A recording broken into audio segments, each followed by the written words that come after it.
She didn't need to speak. Her scars told the story louder than words ever could. In a small-town café, a quiet barista with a hidden past becomes the target of cruel jokes until a stranger notices the faded ink of a military unit tattoo beneath her sleeve. What starts as another morning of mockery quickly spirals into a reckoning none of them saw coming. When honor walks in wearing an apron, how long before the town finally sees the hero in front of them? Stay with us for this unforgettable journey of dignity, silence, and the power of being truly seen. Before we dive in, let us know where you're tuning in from and hit subscribe so you don't miss tomorrow's powerful story that might just move you to tears. Freya Mosley moved like a ghost behind the counter, efficient, unassuming, unnoticed.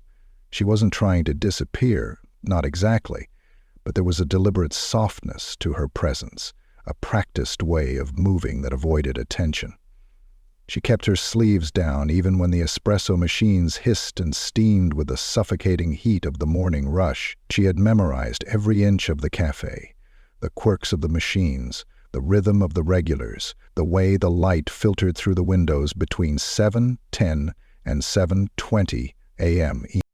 At 34, Freya had the face of someone who'd seen things she wouldn't speak of, and the posture of someone who no longer wanted to be seen.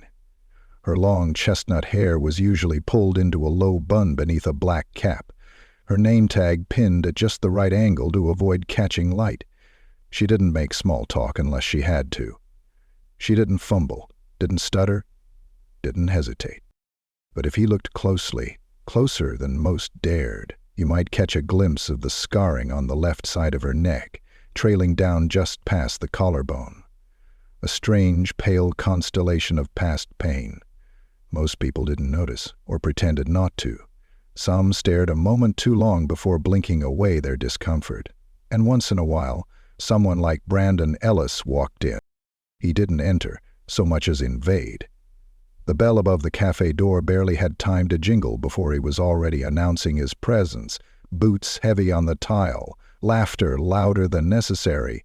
"Ah, hell yeah, thought we'd hit the spot with the good muffins," he said to his crew. 3 other men in dusty flannel and orange safety vests who trailed behind him like less charismatic shadows. Freya didn't flinch. She'd seen men like Brandon before. Loud, self-impressed, the kind who filled quiet spaces with noise just to reassure themselves they existed. He made a beeline for the counter. "Hey there, sunshine," Brandon said, resting both elbows across the bar. His eyes scanned her up and down like he was sizing up a product, not a person. "What's the special today, besides your fine self?" Freya tapped the register. "Dark roast is $2, muffins are half off until 9. Brandon whistled. "Straight to the point. You Army or something?" She didn't answer. That amused him.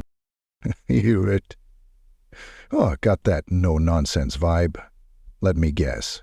Drill sergeant didn't let you smile either."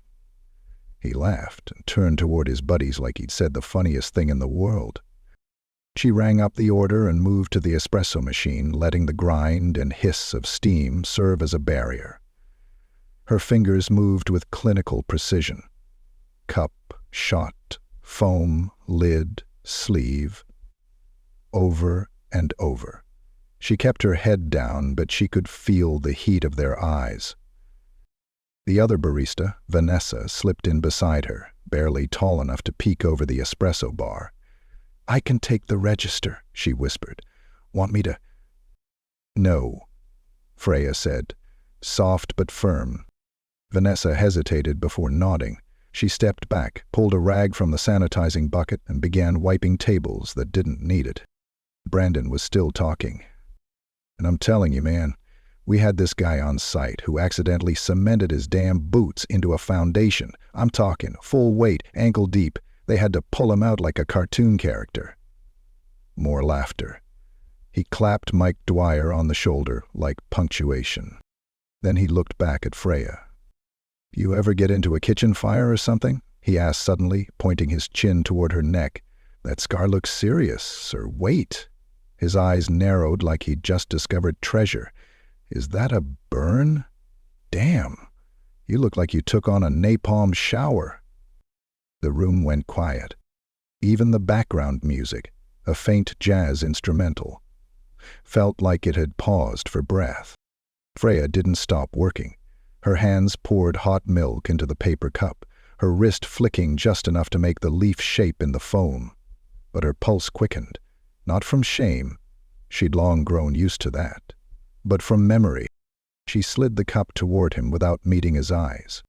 Brandon picked it up, but he wasn't done. "Hey," he said, louder now, making sure the tables nearby could hear. "We're just having fun, right, guys? She knows I'm messing around." He turned to his crew again, seeking approval in the form of grins. "I mean, she's probably heard worse. You Army or Navy, huh? Those medics take some heat." Her hand tightened around the milk pitcher. She wanted to say something, just a few words that would shut him down and strip away his cocky smirk. But not here, not in this place where she could lose the job that gave her sanctuary. Dignity was quieter than violence. It had to be. "Marine Corps," came a voice from the back corner. Brandon froze. So did Freya. She looked up. The voice belonged to an older man in a denim jacket, his gray hair tied back in a short ponytail, a pair of weathered hands wrapped around a chipped ceramic mug. He hadn't spoken the entire time he'd been seated there, but now his eyes were fixed on her, sharp, knowing, familiar. The sight of Hannah at the table put Delia in mind of the fawn-owl creature. "Those aren't kitchen burns," the man said calmly. "That's thermal trauma, flash fire exposure, probably IED." Freya's mouth went dry. The cafe had gone still. Even Vanessa had stopped wiping. Brandon looked between the man and Freya, then scoffed. "What are you, a doctor or something?" "Combat medic, 9th Infantry, 69 to 71, the man said, taking a sip from his mug. "I know what a hero looks like, and I know when a jackass is talking too much." Mike Dwyer let out a nervous cough, shifting awkwardly. Brandon's voice lost some of its volume. "Hey, I was just asking a question. Didn't mean anything by it." "You meant to humiliate someone who's already survived more than you could handle on your best day," the man replied. Freya felt the weight lift. Not entirely, not all at once, but enough. She gave a small nod to the older man. It was all she could manage.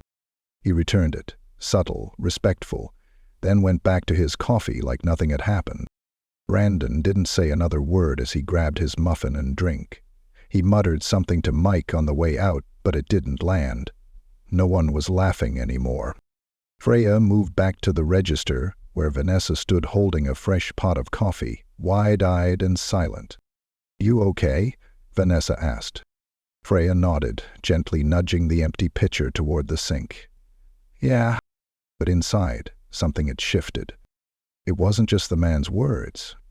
It was the recognition, the simple, undeniable act of being seen. And for the first time in a long while, she wasn't entirely invisible. By 7:30, the coffee shop was a living machine. Cups stacked, milk steamed, voices layered into a kind of organized chaos that Freya had learned to navigate like clockwork. The morning rush never changed. Same faces, same drinks, same tired expressions softened by caffeine and routine. She moved through it with quiet command, sliding drinks across the counter without needing to confirm names. Tom Richards, the owner, sat at the far end of the bar reading the paper like always. He had been a Marine, though he never talked about it unless asked, and even then his answers were vague, wrapped in understatement. He respected order, punctuality, and effort, all things Freya gave without question. She'd been working at the shop for just over 2 years, and in all that time Tom had never once asked about her scars. Vanessa, on the other hand, had questions she didn't voice.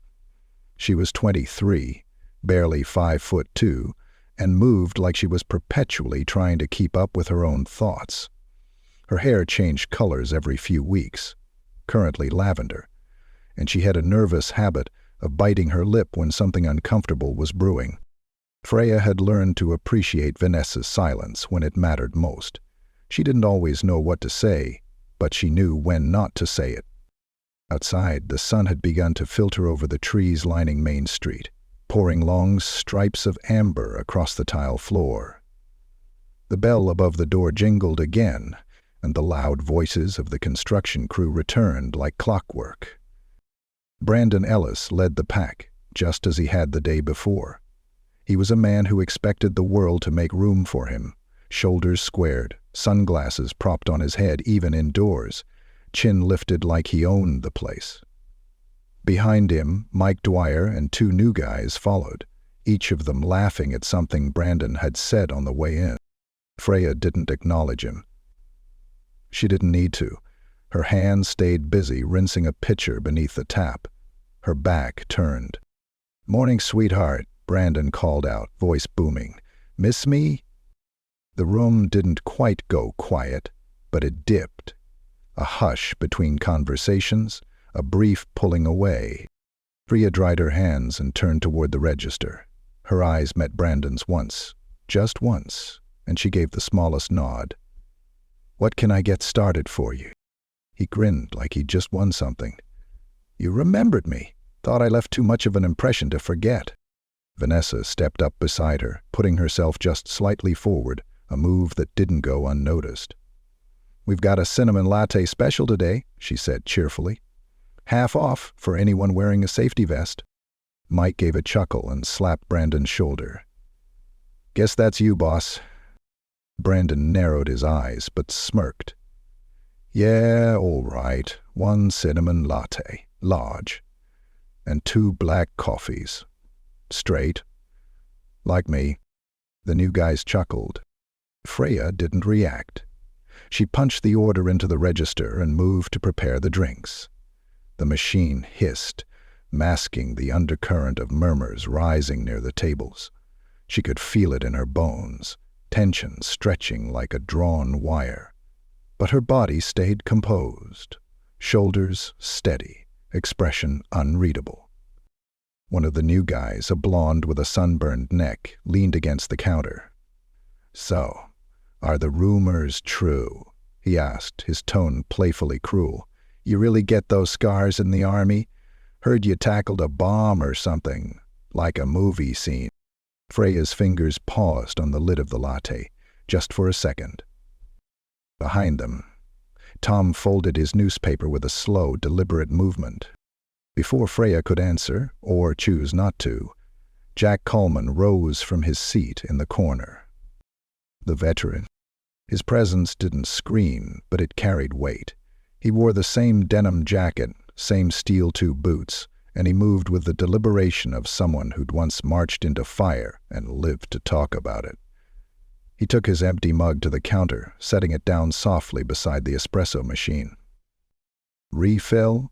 he asked Freya. She nodded. "Of course." As she poured, he turned to Brandon and the others, eyes calm but unyielding. "When I came back from Nam," he said, voice low, "I learned real quick that the people who talked the loudest usually served the least." Brandon scoffed. "Here we go." Jack ignored him. "You see someone with scars like that, you say thank you. You shut up. You don't gawk. You don't speculate like you're watching a damn documentary." Mike shifted, unsure. The other two went quiet. Jack turned to Freya, a look of quiet apology in his eyes. "You don't have to explain anything to people who haven't earned the right to ask." Freya gave him a grateful nod. It wasn't much, but it was enough. He returned to his seat. Tom, still watching from the end of the bar, finally stood. His voice was gravel and authority as he addressed the room. "This is a place for coffee," he said, not loud but firm. "Not for interrogations. You want caffeine, we'll serve you. You want to run your mouth about things you don't understand, you can take it to the parking lot." Brandon opened his mouth but found no words. The confidence drained from his eyes, replaced by a calculating stillness. He grabbed his cup from the counter. "Let's go," he muttered to his crew. They followed, quieter now, unsettled. As the door swung closed behind them, the cafe exhaled. Conversation slowly resumed. Vanessa turned to Freya with a look that said everything and nothing all at once. "You all right?" she asked quietly. Freya didn't answer right away. She set the pitcher down, wiped the counter, and took a breath. "I will be."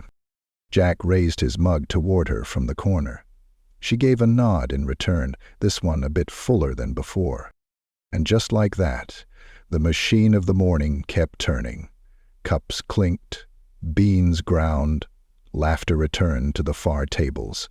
The scars still marked her skin, but something was shifting beneath them, something steady, unspoken, and strong.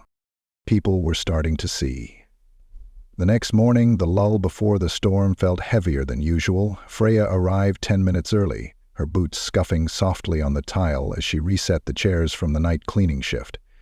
She preferred the silence before the cafe opened, when the machines were still warming, the lights low, the smell of bleach just beginning to fade beneath the scent of roasted beans. It was the only part of the day that truly belonged to her. Vanessa rolled in exactly at 6 on the dot, her earbuds dangling and hoodie sleeves pushed up to her elbows. She gave a sleepy wave and started the register. Freya gave a small nod in return, already pulling filters and prepping the grinders. They didn't need to speak. Their movements, coordinated and habitual, did the talking for them.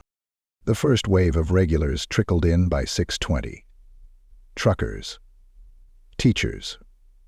The postal carrier, Marcy, who always asked for her medium roast in the travel mug she brought from home. She complimented Freya's precision like she was admiring a surgeon. There was comfort in that rhythm. The invisible trust people placed in a warm drink made just the way they liked it. But at 7:02, the door swung open with that same familiar jangle. And just like that, the edge returned. Brandon Ellis.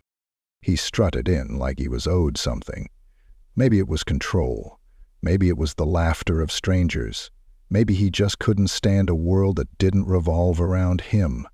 Behind him, as always, were Mike Dwyer and the other two, who rotated like a revolving cast of yes men. Today it was the redhead they'd called Chevy, and a new guy Freya hadn't seen before. Tall, lean, and quiet, with a faded Colorado Rockies cap pulled low. "Guess who's back?" Brandon said, lifting both arms like he was being introduced on a game show. "Hope you missed us, ladies." Vanessa stiffened next to the espresso machine but said nothing. Freya moved to the register without comment. Brandon leaned forward over the counter, both elbows planted like he owned the wood beneath them. "I'll take a large black coffee, no room for cream, no room for weakness. You know the drill." Freya rang it up, eyes steady. "That'll be $2.15. He handed over the bills in exaggerated slow motion, fingers grazing hers like he thought it was charming. It wasn't. It never had been. Mike added a second coffee to the order, while Chevy chuckled at something on his phone. The new guy stood back, silent, looking around the cafe with a mild frown. He wasn't smiling. Freya turned to prep the drinks. Steam hissed from the wand as she cleaned it, the cafe's music a soft acoustic playlist that somehow still managed to feel too loud with Brandon in the room. Then came the moment she'd been dreading. Brandon's voice, loud and casual, as if they were sharing some inside joke. "Hey," he called out, gesturing vaguely toward her. "Where'd you get that scar?" Freya's hand froze on the stainless steel pitcher. She didn't turn around. The cafe quieted. Not fully, but enough. Enough for that tension to crawl up her spine and settle across her shoulders like a weighted vest. "You never did tell us," he continued, unfazed. "I've been wondering, you know. Big story behind it? House fire? Hot grease? Or maybe something a little freakier? Some kind of survival tale?" He leaned back with a smirk. "I bet you were wild back in the day." Freya kept her back to him. She poured the coffee without spilling a drop, placed the cups on the counter, and slid them forward. "No story to tell," she said. Brandon raised an eyebrow. Now that's not true. There's always a story. Mike gave a low chuckle. Come on, man. Let her be. But Brandon wasn't interested in letting anything be. Not when there was attention to harvest. Not when there was a reaction to mine. Freya turned to rinse the carafe, but as she reached for the sink, her sleeve caught on the counter edge, riding up just enough to reveal a sliver of her forearm. The tattoo. It was faint now, faded from time and sun, but it was there. A unit insignia, the stylized dagger through a coiled serpent wrapped in the banner of the 68 Whiskey Medics. That's when Jack Coleman stood up. He'd been sitting in his usual corner, as he always did, sipping slowly, observing, watching without intruding. The old vet had a way of blending into the background until the moment called for him. Now, he walked toward the counter with the weight of someone who had marched across countries and never forgotten a step. He didn't look at Brandon. He looked only at Freya. That's a good unit, Jack said softly. Freya's eyes met his. Jack nodded toward the tattoo. 3rd Battalion, 187th Infantry, Iraq, right? She nodded once. Masu? Her voice was low. 2006. Brandon glanced between them, confused. What's that supposed to mean? Jack turned now, slowly, his face carved in quiet authority. It means she served. Probably saved lives while you were running your mouth in high school. Brandon scoffed, still posturing. How do you know that's real? Anyone can get a tattoo. Jack didn't blink. That ink's not for decoration. You earn that. And you don't ask a veteran to explain their scars like you're owed some damn bedtime story. The air thickened.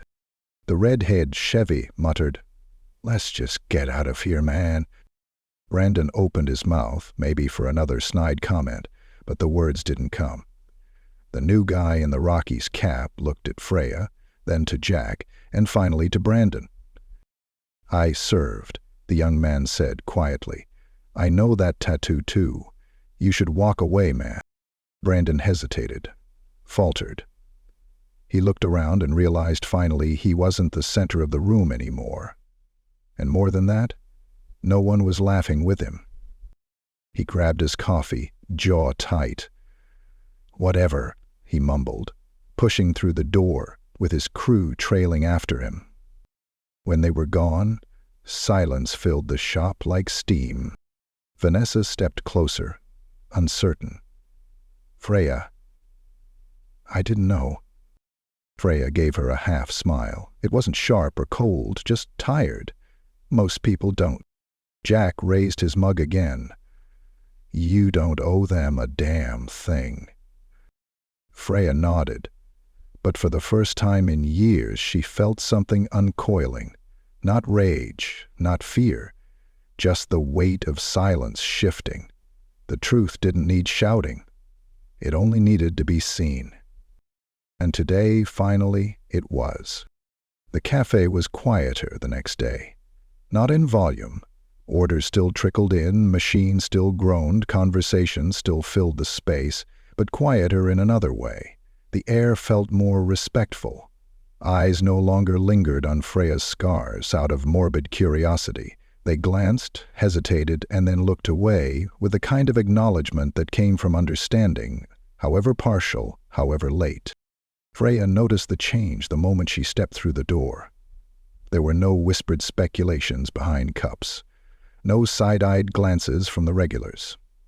Vanessa greeted her with a warm smile and no nervous questions, just a fresh pot of coffee already brewing and the soft sound of the register coming to life. Tom was unusually silent, sipping his own mug in the corner near the newspaper rack, watching with the stillness of someone taking inventory, not of supplies, but of people. He didn't say anything when Freya walked past, but he gave her a slow nod, the kind that said more than words.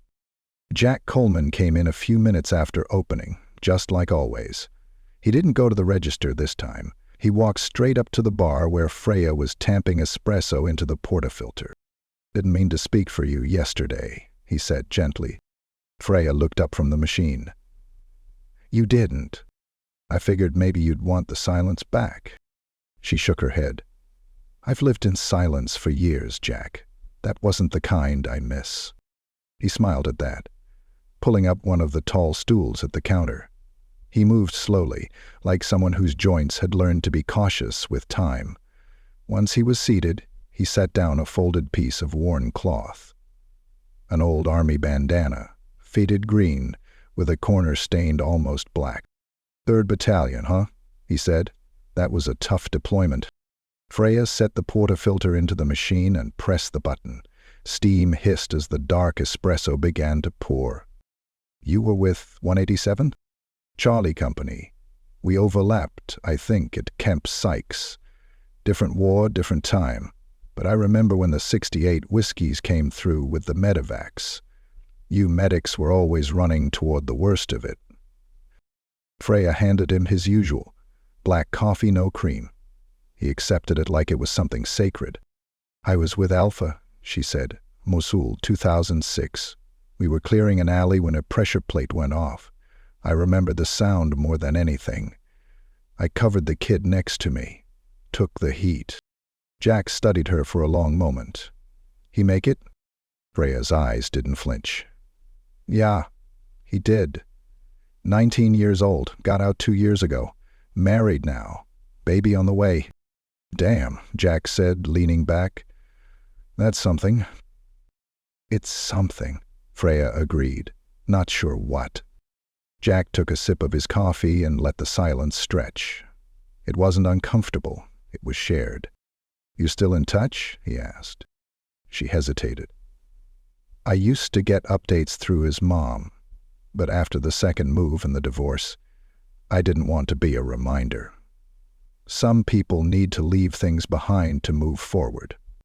Do you ever think you might need to do the opposite? Freya raised an eyebrow. What's that supposed to mean? Jack shrugged, a subtle lift of his shoulders. You walk around with that pain like it's your duty to carry it alone. But that's not what those scars mean. They're not shame. They're proof you were there. She didn't reply at first, just leaned against the counter, watching the first batch of muffins rise in the oven. The scent of cinnamon and brown sugar was thick in the air, almost nostalgic. I tried reintegration therapy back when I got out, she said eventually. Didn't stick. I wasn't angry enough for the angry groups, not broken enough for the trauma circles.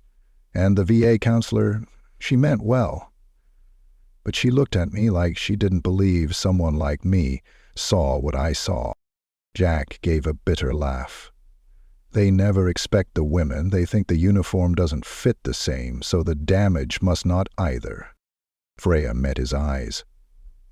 You ever feel like the only thing holding you together is the fact that no one asks you to fall apart? He nodded slowly. Every day. She let that sit. Across the cafe, Vanessa was chatting with a retired school teacher who came in every Thursday for lemon tea. Freya watched them for a second. How easy the exchange was. How light. She tried to remember the last time she had a conversation that didn't leave her exhausted. You talk to Tom much? Jack asked, tilting his head toward the owner. Not really. We nod. He lets me work and doesn't ask for more. You know he's a vet too? She turned slightly. He never said. Wouldn't. But he is. Gulf War. Lost some of his hearing in a blast. That's why the music's always on the mellow side. Freya absorbed that in silence. Funny thing, Jack continued. You stack enough pain in one building, and if no one says anything, it just hums underneath like a power line. But one honest word, one moment of recognition, and it shifts, gets lighter. Freya smiled faintly. You always talk like that. Jack grinned. Only when I think someone might actually listen. They sat like that for a while. No rush, just coffee cooling and truths floating quietly between them. Around 9, the crowd started to shift. The early risers gave way to mid-morning browsers, moms in yoga pants, remote workers with laptops. a pair of high school students working on a project. A man in a suit, carrying a laptop bag, walked in and glanced at the menu. He looked like he didn't belong. Clean, polished, eyes too quick to judge. Freya straightened as he approached the counter. He glanced at her, then at her arm where a bit of the tattoo peeked out. He did a double take. "You are me?" Freya nodded once. He cleared his throat. "Thanks for your service." She tilted her head. "You serve?" He hesitated. "No. But my sister did. Afghanistan. Lost her in 2012. When I see that ink, I think of her." Freya's voice softened. "I'm sorry. She was probably stronger than most people knew." "Yeah," he said, voice thick. "She was." He stepped aside, wiping his eyes, and Freya watched him go. The ripple of that moment lingered, even after he sat with his laptop and began typing. Jack stood to leave. "You let me buy your coffee one day," Freya said. He shook his head. "You already have." And with that he walked out the door. Freya turned back to the counter, the grinder buzzing softly beneath her hands. The weight on her chest felt a little lighter. Not gone, but lighter. Recognition didn't erase pain, but sometimes it replaced silence with something far more powerful: witness. By Friday, everything felt different, though to the casual observer, nothing had changed. The door still jingled with the same metallic chime, the same whiteboard still listed the day's specials in slightly smudged dry erase marker, and the same brown paper sleeve sat stacked by the espresso machine like always. Vanessa still hummed out of tune while restocking the pastry case, and Tom still sipped his black coffee with a newspaper folded into quarters, eyes lingering more on the customers than the print. Humming more on the customers than the print. But beneath the noise, the rhythm of the café had shifted. It was in the way customers now greeted Freya with a little more intention, eyes meeting hers instead of darting away.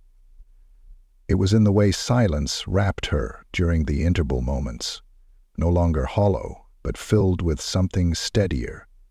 Respect, awareness, a quiet solidarity that didn't need to be spoken aloud. Jack hadn't come in that morning, which felt strange after the rhythm they'd slipped into, but Freya didn't mind the space. She appreciated the way his absence made her think about presence, how it lingered even after someone walked out the door.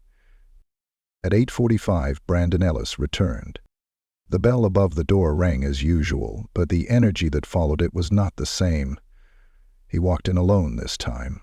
No Mike, no Chevy, just him, a clipboard tucked under one arm and a pair of sunglasses pushed up on his head, holding back his hair like he hadn't slept. Freya didn't look up right away. She was pouring a latte, her hand steady, the steam rising in elegant curls as she traced a slow heart into the foam. She set it down gently before the waiting customer and gave them a smile that actually reached her eyes. Then she turned. Brandon stood at the counter with both hands in his pockets. He was shifting his weight from foot to foot, looking around like he wasn't sure why he was there. "Morning," he said. Freya gave a neutral nod. "What? Can I get started?" He glanced at the menu like it was the first time he'd ever read it. Just a coffee. Black." She rang it up without comment. Brandon hesitated before reaching for his wallet. He pulled out a 5 and slid it across the counter, his fingers tapping once, then twice, like he was waiting for something that wouldn't come. "Look," he said after a beat, "about the other day."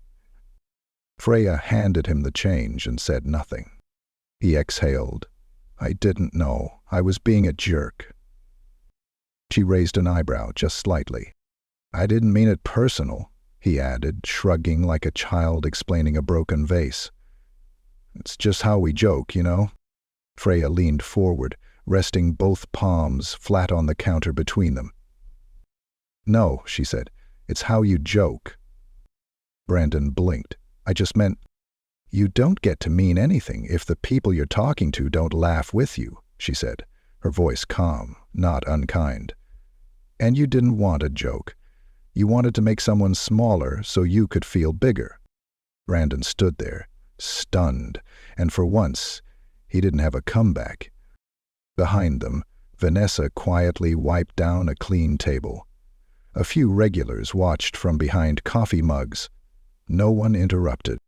Freya didn't raise her voice. She didn't need to. I served in the army. I was a combat medic. I've seen what real bravery looks like, and it doesn't talk the loudest. It listens. It shows up when things fall apart. It doesn't humiliate people for sport. Brandon lowered his gaze. Yeah, I figured that out. Eventually. She nodded once, slow and deliberate. Good, she said. He reached for the cup. Well, thanks for the coffee. Brandon. He stopped. Next time, Freya said, try just ordering the drink. He offered a hesitant nod, then left without another word. As the door closed behind him, Vanessa approached with 2 mugs in hand. She set them on the back bar, then leaned on the counter beside Freya. You know, she said, I think he thought he was doing some big redemption arc. Freya smirked. He thought this was about him. Vanessa grinned, then mimed a slow clap. That was extremely badass. Freya rolled her eyes, but a hint of amusement tugged at her lips. It was overdue. I mean it, Freya, Vanessa said, more softly now. Everyone saw it, and they saw you. Freya glanced around. The teacher who came in every Thursday gave her a nod. Marcy, the postal worker, raised her mug slightly. Even Tom looked up from his paper long enough to offer a glance that said more than anything he'd spoken aloud in weeks. It was a strange thing, being seen after spending so long building a life designed not to be.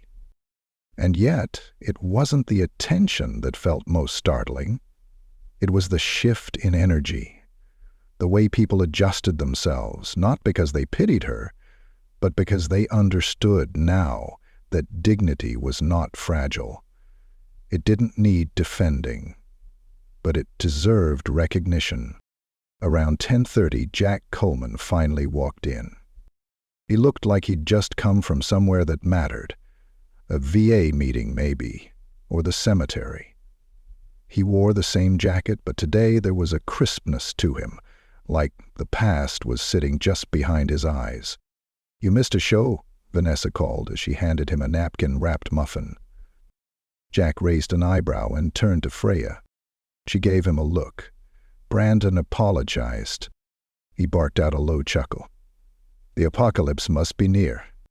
Freya poured his coffee without being asked. As she passed it across the counter, their hands nearly touched. He listened, she said. Jack accepted the cup, wrapping his hands around the warmth. Not bad, he said. That's all any of us can ask for. They sat together for a while, not talking, not needing to. Freya finally took her first real break of the day and joined him at the counter, sipping her own drink. Just coffee, no cream. I ever tell you about Sergeant Lawson? Jack asked after a moment. No, she said. You didn't. Was the first person to tell me it was okay to be tired, Jack said. Not weak, just tired. That it was okay to stop carrying things alone. Freya looked out the window. A kid on a scooter zipped past the glass, chasing the edge of his shadow. You think we ever stop carrying it? She asked. Jack sipped his coffee. No, but we learned to hand off some of the weight. Freya smiled at that. Maybe she'd never erase the past. Maybe the scars would always catch the corner of someone's eye. But she could live in the present. She could stand tall, take up space, speak with her full voice. Not because she wanted attention, but because she'd earned her silence, and now she could choose when to break it. That, she thought, was the real victory.